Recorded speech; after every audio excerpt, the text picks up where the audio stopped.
स्वामी श्री गौरी शंकर महाराज, उनका नाम सन्यास नाम तो स्वामी श्री गौरी शंकर गिरी था।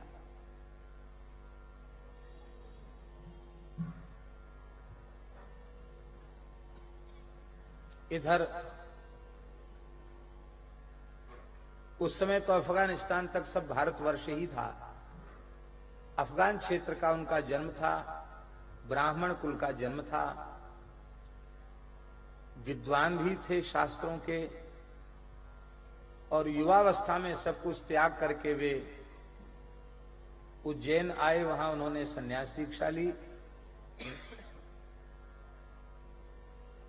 और फिर भगवान शिव का साक्षात दर्शन प्राप्त करने की कामना से नर्मदा जी की परिक्रमा आरंभ की।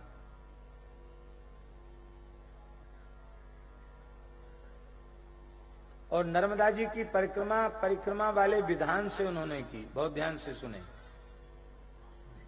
एक परिक्रमा में 3 वर्ष 3 महीना और 13 दिन लगता है एक परिक्रमा में, नियम से की जाए तो। विधान है कहां कितना रुकना चाहिए, उस हिसाब से किया जाए। बीच में 3 चातुर्मास भी करने होते हैं, वर्षा काल में यात्रा नहीं होती है। तो 3 वर्ष 3 महीना 13 दिन लगते हैं एक नर्मदा जी की परिक्रमा में। और गौरी शंकर महाराज ने नर्मदा जी की 12 परिक्रमा इसी पद्धति से की। आप लोग गणित लगाइए कितने वर्ष लगे उनको।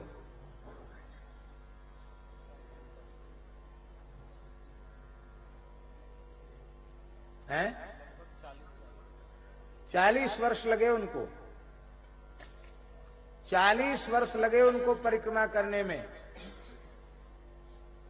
और उनके ऐसे प्रभावशाली संत थे गौरी शंकर महाराज कि 1000-1200 साधु उनके साथ परिक्रमा में हमेशा रहते थे। एक तरह की बड़ी जमात चलती थी, सबको बुलाना खिलाना।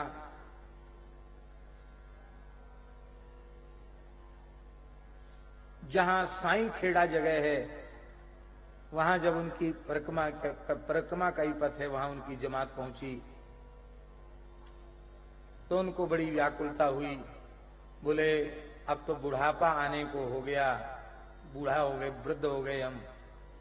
और 12 परिक्रमा 40 साल हो गए नर्मदा जी की परिक्रमा करते हुए, भगवान का दर्शन नहीं, भगवान शिव का दर्शन नहीं हुआ।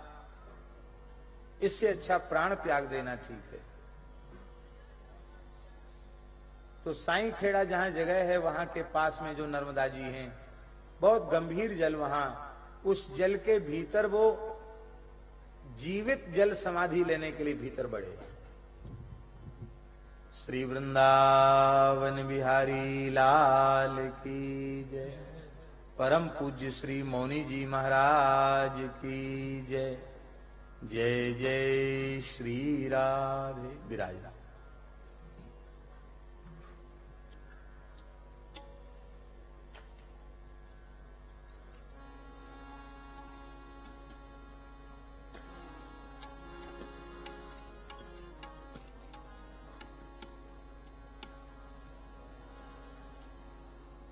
बैठ जाए सब।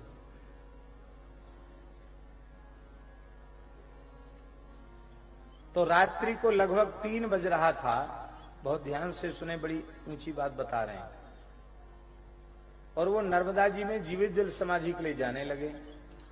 तो घुटने तक जल में जैसे ही पहुंचे कि एक बच्ची ने, एक बालिका ने आकर उनकी उंगली पकड़ ली। स्वामी जी मरने क्यों जा रहे हो? उनको बड़ा आश्चर्य हुआ कि रात्रि के 3 बजे ये छोटी सी बच्ची कहां से आ गई और इसको कैसे पता चलेगा कि मैं मरने के लिए भीतर जा रहा हूं।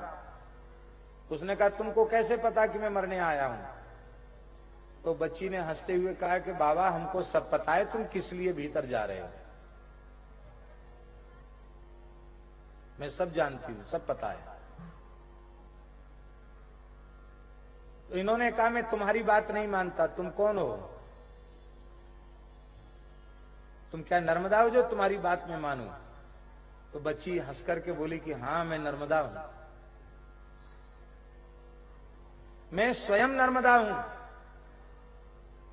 तो अपने स्वरूप में दर्शन दो तो हम विश्वास करें। साक्षात नर्मदा जी का जो दिव्य स्वरूप है, चतुर्भुज स्वरूप, नर्मदा जी प्रकट हो गए। अब बोलो, अब बताओ क्यों मरना चाहते हो? बोले हम इसलिए मरना चाहते हैं कि हमने आपकी परिक्रमा का व्रत इसलिए लिया था कि भगवान शिव का साक्षात दर्शन हो, और बुढ़ापा आ गया, परिक्रमा करते करते 40 वर्ष हो गए, परिक्रमा करते करते शिवजी की झलक नहीं मिली। जब मैं इतना अधमाधम हूं, दर्शन का अधिकारी ही नहीं हूं, तो शरीर को रखने से क्या प्रयोजन, इसलिए मैं जीवित जल समाधि लेना चाहता हूं। नर्मदा जी हंसने लगी, बोले तुम्हें पता नहीं है, तुम्हारी भक्ति से रीझकर साक्षात भगवान शिव ही तुम्हारी जमात में तुम्हारी सेवा करते हुए चल रहे हैं।